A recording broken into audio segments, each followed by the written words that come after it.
I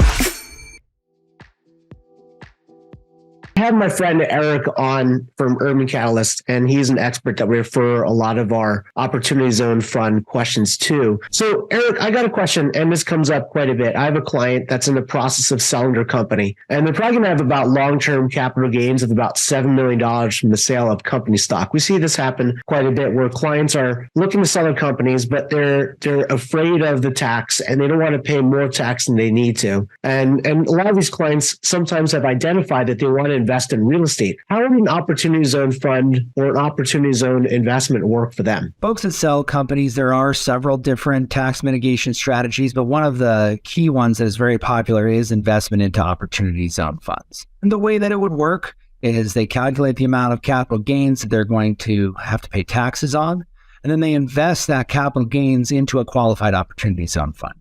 And investing is as easy as signing a subscription agreement and then wiring money to a fund's bank account. It's actually pretty quick. They have to do it within 180 days of that capital gains event to make sure that they meet all of the rules. And then they can expect a 10-year hold because after 10 years, of course, they get tax-free profits. So, Eric, I've heard all about Opportunity Zones. And as a strategic tax planner for a lot of our clients are always looking for ways to reduce or defer capital gains on the sale of stock or cryptocurrency or real estate. How do they work? Opportunity zones have really become a staple in the tax strategy, tax mitigation tool belt for a lot of folks. They've been around since the end of 2017. It's pretty simple. When you have a capital gains event, which is the sale of stock, the sale of real estate, sale of a business, sale of Bitcoin. If you invest that capital gains into a qualified Opportunity Zone fund, you get two major benefits. The first is you're able to defer paying taxes on that initial capital gains event until you pay your taxes in 2027. The second is after investors' money seasons in a fund for 10 years, all the profits from the fund itself are tax-free. You get a little bit of deferral, you defer till 27, and then tax-free profits after 10 years. So let me just make sure I heard you right. With the Opportunity Zone, it allows taxpayers to do two things with the capital gains, right? Defer their taxes for up to 10 years. And also on top of that, it allows them to, with the gains inside of that investment tool, eliminate that capital gain tax as well. Is that right? So to clarify, what you're able to do is you're able to defer paying taxes for around 5 years. So everyone has to pay their taxes when they pay their taxes in 2027. And then they're able to get tax-free profits after their investment has seasoned in a fund for 10 years. Got it. Awesome. And so what that's called is called step up in basis, right? Right. So the way that it works, mechanically, the IRS doesn't recognize that you have a basis until the end of 2026. And that's when your step up in basis occurs. And that's why you have to pay taxes in 2027 on your 2026 tax year. Okay, so let's talk about an example. So I have a client that is planning on selling about $5 million in Bitcoin that has capital gains of about $4 million on it. They paid $1 million back in the day for this $5 million in Bitcoin that they have. And they're looking to figure out a way to reduce or mitigate their tax. How would Opportunity Zone funds work for them? So there are lots of tax mitigation strategies, and folks should always consider their overall portfolio when they make allocations. But Opportunity Zones play a key part in that, especially for things like the sale of Bitcoin, because there aren't a whole lot of strategies that allow you to have a deferral and eventually tax-free profits the way that Opportunity Zone funds do. The long form version of this, like if we want to get a little more detailed for this person selling $5 million of Bitcoin with $4 million of capital gains, how does this exactly work? Most Opportunity Zone funds, like the majority of them out there, and there's over 800 across the country. Actually, in fact, I think there's over 1,200 across the country, are focused on real estate development. Real estate development is one of the ways to meet a lot of the rules associated with the program. The way that it would work is an investor would find different Opportunity Zone funds they might be interested in, do some research on them, talk to some of the principals, figure out which ones they want to invest into. And all they have to do is within 180 days of having that capital gains event, they have to wire money to the account of one of the Opportunity Zone funds. That's the date the IRS cares about, is the day that the funds actually hit an Opportunity Zone fund bank account. Just to make sure I heard you right, once a client sells their asset as capital gains, they have 180 days to wire it to an Opportunity Zone fund. It doesn't need to be specifically invested in something at that point, but it just needs to hit an approved fund by the IRS. Is that right? That's correct. It has to be sent to an approved fund by the IRS. Opportunity Zone funds qualify every 6 months. The risk associated with investment at least for typical real estate development funds, is really associated with real estate development. Because if you think about it, if the best benefit you're getting is you're getting tax-free profits after 10 years, there better be profits after 10 years. So understanding the risk associated with real estate development is one of the key aspects when determining which fund that, different folks should go with. Okay, so now that they've placed a fund into an opportunity zone fund, what are some of the caveats to this opportunity zone fund? If I recall correctly, it needs to significantly improve, repair, or whatever certain properties, and these properties need to be in specifically allocated zip codes. What does that look like? So opportunity zones are census tracts, and in general, they're lower income census tracts. The federal government in 2018 sent out, here is what qualifies. The state governments chose the individual census tracts as opportunity zones in early 2018. In California, they chose them in April of 2018.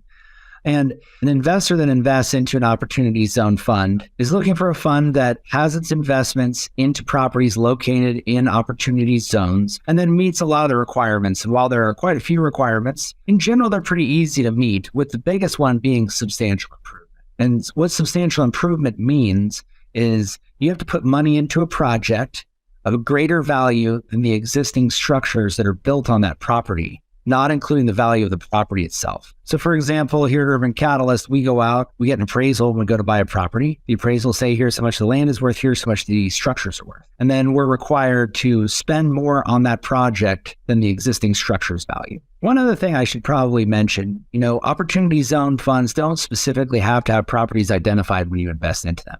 Those types of funds are called blind pool funds. And in general, they have more risk than funds that already have assets acquired and identified.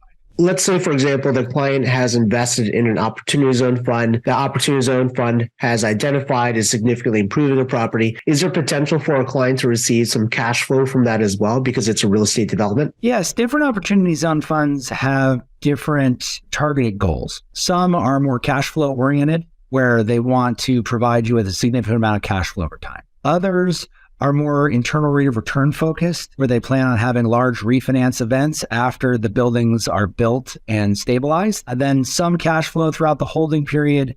And of course, typically for the IRR driven funds, the big win is when they sell the assets after that 10-year hold period ends. So for this particular Bitcoin investor that sells, has his capital gain, defers his tax for this period of time, potentially as a step-in basis, it can potentially also allow him to get some, hypothetically, some cash flow as well as return on his investment as well. Yeah, one of the big things that a lot of opportunity zone funds focus on is having a large refinance event prior to 2027. Because you have to pay taxes on that initial capital gains event in 2027. So it's a nice benefit if the fund has a refinance event scheduled prior to the investor having to pay those taxes. Okay, that makes a lot of sense. Thank you. So with this client that's allocating $7 million of capital gains from the sale of company stock, has identified that they want to invest in real estate, but they don't want to do any management. In the long form, how would this work for them if they were going to wire the funds over to like a fund like yourself, for Urban Catalyst? What would happen next? Would it be somewhere where they have properties already identified, they're working on? Do they get like some kind of like prospectus, or what does that look like for that client? So most opportunity zone funds are set up as private funds,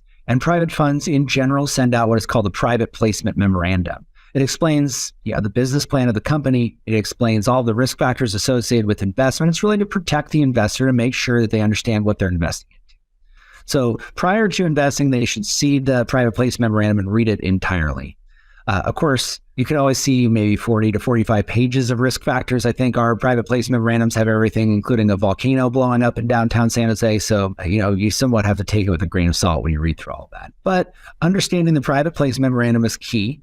Then they'll sign a subscription agreement. The subscription agreement makes them a limited partner in the LLC that is the fund. So they become a limited partner. They wire money to the fund's bank account. And then they can expect to get quarterly updates typically from these companies. Usually there is a online portal where they can log in and they can see audited financial statements of the company. They can get their K-1s, all their tax documents. Some funds, reach out and have more transparency. They do webinars, they do tours, they do all sorts of things. Some funds not as much. Over the duration of time, they can expect to see returns start to come in either from refinance events or from income from the stabilized assets over time. And then eventually, of course, there's a disposition. So usually it's like three types of money come in. refinance, cash flow, and then disposition. I would assume, Eric, that there's a lot of different opportunity zone fund companies and marketers and providers out there. What should a prospective business owner that's selling company stock or that is selling investment stocks or whatever, what should they be looking out for when they're picking and choosing the fund or the opportunity zone company to work with? So the most important thing for funds that are structured around real estate development is to understand the local markets that these assets are being built in, to understand what those asset classes are and how they fit in, and to understand who the developers are that are building the projects. Because opportunity zone funds in general are just real estate equity funds that are focused on ground up development. So understanding that real estate is what is key. We really see the opportunity zone tax benefits as just the icing on the cake of a great real estate fund. Excellent. And is there any type of rating or any type of Morningstar has A+ ratings and stuff like that? Is there anything like that a client has in terms of looking out for, or is it more of just doing your due diligence and finding the right person based on experience and past history? Because most opportunity zone funds are private, in fact, there's only one publicly traded opportunity zone fund out there. Because most of them are private, they don't typically have ratings. So it really is up to the investor or their advisors to do due diligence on different funds, to understand sponsors' track record, to understand their financial capabilities, and really what their ideas are and their business plan is. Got it. Can you tell us a little about Urban Catalyst and what sets you guys apart from everybody else? Sure. So here at Urban Catalyst, we're focused on doing ground up real estate development in downtown San Jose, California. In our current fund, we have 4 projects, a variety of asset classes. So it is a diversified portfolio of projects. And what really sets us apart from most other opportunity zone funds is most other funds, their whole plan is to go out and raise a lot of money and then look all over the country to find developers that have projects in opportunity zones so they can form partnerships. Here at Urban Catalyst, we're not just the fund managers, but we're also the developers of all of our projects. In fact, we've been developers doing business here in Silicon Valley and downtown San Jose for many years, and we've been very successful with it. And now we have an opportunity zone fund that is financing the construction of our projects. Awesome. Sounds like you guys have quite a bit of experience on your shoulders there. Absolutely. The 5 partners here at Urban Catalyst, we built more than $5 billion worth of ground up real estate development projects here in Silicon Valley, with a significant portion of that in downtown San Jose. Well, Eric, thanks for your time. I appreciate it. Absolutely. Thank you.